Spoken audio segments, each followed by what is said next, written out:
कित्तूर चन्नम्मांचं गाव अनेक स्वातंत्र्य सैनिकांना जसा मान आणि स्थान मिळालं तसंच योग्य स्थान कित्तूर आणि चन्नम्मांना अजून मिळालेलं नाही. त्यामुळे चन्नम्मांच्या इतिहासावर आणखी संशोधन होणं अत्यावश्यक आहे, असे विधान परिषदेचे सदस्य चन्नराज हट्टीहोळी यांनी सांगितले. गुरुवारी कित्तूर येथे सुरू असलेल्या ऐतिहासिक कित्तूर आणि चन्नम्मा विजयोत्सवाच्या 3 दिवसांच्या कार्यक्रमाच्या उद्घाटन समारंभात ते बोलत होते. ते म्हणाले की महान व्यक्तींचा इतिहास आजच्या पिढीला समजावा या उद्देशाने असे उत्सव साजरे केले जातात. ಈ ಒಂದು ಪ್ರತಿ ವರ್ಷದಂತೆ ಈ ಬಾರಿಯೂ ಕೂಡ ಅತ್ಯಂತ ವಿಜೃಂಭಣೆಯಿಂದ 201ನೇ ಚನ್ನಮ್ಮಾಜಿಯವರ ಒಂದು ವಿಜಯೋತ್ಸವವನ್ನು ನಾವೆಲ್ಲರೂ ಇಲ್ಲಿ ಆಚರಿಸ್ತಾ ಇದ್ದೀವಿ. ಆ ಒಂದು ಕಾಲದಲ್ಲಿ ಚನ್ನಮ್ಮಾಜಿಯವರು ಹೋರಾಡಿದಂಥ ಕ್ಷಣಗಳು, ಬ್ರಿಟಿಷ್ ಸಾಮ್ರಾಜ್ಯದ ವಿರುದ್ಧ ಅವರ ಒಂದು ಸ್ವಾಭಿಮಾನದ ಹೋರಾಟ, ಆ ಒಂದು ಕ್ಷಣಗಳನ್ನು ನೆನಪಿಸ್ಕೊಳ್ಬೇಕು. ಅವರ ಒಂದು ತ್ಯಾಗ ಬಲಿದಾನ ಇತಿಹಾಸವನ್ನು ಈಗಿನ ಪೀಳಿಗೆಗೆ ನಾವು ನೆನಪಿಸ್ಕೊಡ್ಬೇಕಂತ ಈ ಒಂದು ಕಾರ್ಯಕ್ರಮಗಳು ಪ್ರತಿ ವರ್ಷ ನಡೀತವೆ. ಸಾಕಷ್ಟು ಮಹನೀಯರನ್ನು, ಸ್ವಾತಂತ್ರ್ಯ ಹೋರಾಟಗಾರರನ್ನು, ಸಾಕಷ್ಟು ಜನ ಮಾಡಿದಂಥ ಕೆಲಸ ಕಾರ್ಯಗಳನ್ನು, ಇತಿಹಾಸ ಪುಟಗಳಲ್ಲಿ ಇರುವಂಥ ವ್ಯಕ್ತಿಗಳನ್ನು ನಾವು ಇಂಥ ಒಂದು ಸಂದರ್ಭದಲ್ಲಿ ನೆನೆದು ಈಗಿನ ಪೀಳಿಗೆಗೆ ಅವರ ಒಂದು ತತ್ವ ಆದರ್ಶಗಳನ್ನು ಕೊಡುವಂಥ ಪ್ರಯತ್ನ ನಮ್ಮ ಸರ್ಕಾರ ಪ್ರತಿ ವರ್ಷದಂತೆ ಈ ವರ್ಷ ಕೂಡ ಮಾಡ್ತಾ ಇದೆ. ಸಾಕಷ್ಟು ಜನ ಹಿರಿಯರು ಮಾತಾಡಿದ್ದಾರೆ.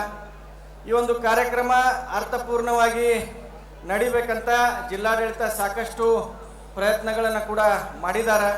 ಸಾಕಷ್ಟು ಮಳೆ ಆಗೈತಿ ಒಂದು 2-3 ದಿವಸದಾಗ, ಆದರೂ ಕೂಡ ಒಳ್ಳೆಯ ವ್ಯವಸ್ಥೆಗಳನ್ನು ಮಾಡುವ ಮೂಲಕ ನಮ್ಮ ಸರ್ಕಾರ ನುಡಿದಂತೆ ನಡೆಯುವಲ್ಲಿ ಯಶಸ್ವಿಯಾಗಿದೆ ಅಂತ ಹೇಳಲಿಕ್ಕೆ ಬಯಸ್ತೀನಿ.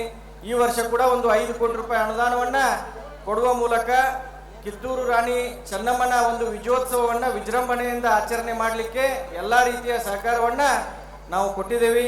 ಅದರ ಜೊತೆಗೆ ವಿಶೇಷವಾಗಿ ಈ ಭಾಗದ ಸಚಿವರು, ಜಿಲ್ಲೆಯ ಮಗನಾದಂಥ ಸತೀಶ್ ಜಾರಕಿಹೊಳಿ ಅವರು ಕೂಡ ಈ ಭಾಗದ ಶಾಸಕರ ಜೊತೆಗೂಡಿ ಈ ಒಂದು ಕಾರ್ಯಕ್ರಮವನ್ನು ಯಶಸ್ವಿ ಮಾಡಲಿಕ್ಕೆ ಅವರು ಕೂಡ ಸಾಕಷ್ಟು ಸಹಕಾರ ನೀಡಿದ್ದಾರೆ. ಮತ್ತು ಇಲ್ಲಿ ವಿಶೇಷವಾಗಿ ಈ ಒಂದು ಸಂಸ್ಥಾನದ ಇತಿಹಾಸವನ್ನು ಮೆಲುಕು ಹಾಕಲಿಕ್ಕೆ ಸಾಕಷ್ಟು ಕಾರ್ಯಕ್ರಮಗಳನ್ನು ಪ್ರತಿ ವರ್ಷದಂತೆ ಈ ವರ್ಷ ಕೂಡ ಆಯೋಜನೆ ಮಾಡಲಾಗಿದೆ.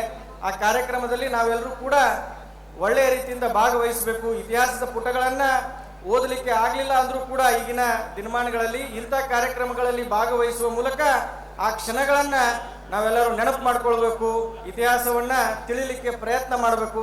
ಅದರ ಜೊತೆಗೆ ಜಿಲ್ಲೆ ಮತ್ತು ಅಕ್ಕಪಕ್ಕದ ಜಿಲ್ಲೆಗಳಿಂದ ಇರುವಂಥ ಸಾಕಷ್ಟು ಜನ ಪ್ರತಿಭಾವಂತರಿಗೆ, ಕಲಾವಿದರಿಗೆ, ಕ್ರೀಡಾಪಟುಗಳಿಗೆ ಒಂದು ಇದು ಒಳ್ಳೆಯ ವೇದಿಕೆ. ಅವರ ಒಂದು ಕಲೆಗೆ, ಅವರ ಒಂದು ಕ್ರೀಡೆಗಳಿಗೆ ಪ್ರೋತ್ಸಾಹ ನೀಡಲಿಕ್ಕೆ ನಾವೆಲ್ಲರೂ ಕೂಡ ಸಾಕಷ್ಟು ಪ್ರಯತ್ನ ಮಾಡ್ತೀವಿ. ಇಂಥ ಒಂದು ಕಾರ್ಯಕ್ರಮವನ್ನು ಆಯೋಜನೆ ಮಾಡಿದಂಥ ಎಲ್ಲರಿಗೂ ಕೂಡ ಈ ಸಂದರ್ಭದಲ್ಲಿ ಧನ್ಯವಾದಗಳನ್ನು ಹೇಳ್ತಾ, ನಾವೆಲ್ಲರೂ ಕೂಡ ಬಹುಶಃ ಇತಿಹಾಸದ ಪುಟಗಳಲ್ಲಿ ಬೇರೆ ಸ್ವಾತಂತ್ರ್ಯ ಹೋರಾಟಗಾರರಿಗೆ ಸಿಕ್ಕಷ್ಟು ಒಂದು ಮಹತ್ವ ಎಲ್ಲೋ ಒಂದು ಕಡೆ ನಮಗೆ ವಿಷಾದ ಅನಿಸ್ತತಿ, ರಾಣಿ ಚೆನ್ನಮ್ಮಾಜಿಯವರಿಗೆ ಸಿಕ್ಕಿಲ್ಲ. ಇದರ ಸಲುವಾಗಿ ಸಾಕಷ್ಟು ಸಂಶೋಧನೆಗಳು ಮುಂಬರುವಂಥ ದಿನದಲ್ಲಿ ಆಗಬೇಕಂತ ಇಲ್ಲಿ ನೆರೆದಿರತಕ್ಕಂಥ ಎಲ್ಲ ಗಣ್ಯಮಾನ್ಯರಿಗೆ ನಾನು ಕಳಕಳಿಯಿಂದ ಮನವಿ ಮಾಡಿಕೊಂಡು, ಬಹುಶಃ ಆ ಸಂಶೋಧನೆಗಳ ಮೂಲಕ ಏನು ರಾಷ್ಟ್ರವ್ಯಾಪಿ ಬೆಳಗಾವಿ ಜಿಲ್ಲೆಯ ಕೀರ್ತಿ ರಾಣಿ ಚೆನ್ನಮ್ಮಾಜಿಯವರ ಮೂಲಕ ರಾಷ್ಟ್ರವ್ಯಾಪಿ ತಲುಪಲಿ ಅಂತ ನನ್ನ ಒಂದು ಕಳಕಳಿಯ ಒಂದು ಆಸೆಯನ್ನು ವ್ಯಕ್ತಪಡಿಸ್ತಾ, ಈ ಒಂದು ಕಾರ್ಯಕ್ರಮದಲ್ಲಿ ಭಾಗಿಯಾಗಲಿಕ್ಕೆ ಅನುವು ಮಾಡಿಕೊಟ್ಟಂಥ ಜಿಲ್ಲಾಡಳಿತ ಇರ್ಬೋದು, ಸನ್ಮಾನ್ಯ ಸಹೋದರ ಮಿತ್ರರಾದಂಥ ಬಾಬಾ ಸಾಹೇಬ್ ಪಾಟೀಲ್ ಅವರು ಇರ್ಬೋದು, ಎಲ್ಲರಿಗೂ ವಂದಿಸಿ ನಾನು 2 ಮಾತು ಮುಗಿಸ್ತೇನೆ. ಧನ್ಯವಾದ.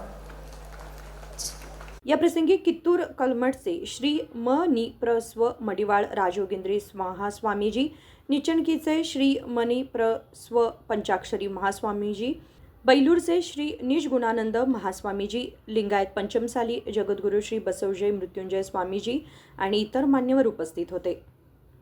विनोद कोलकार, KMM मराठी, बेळगाव.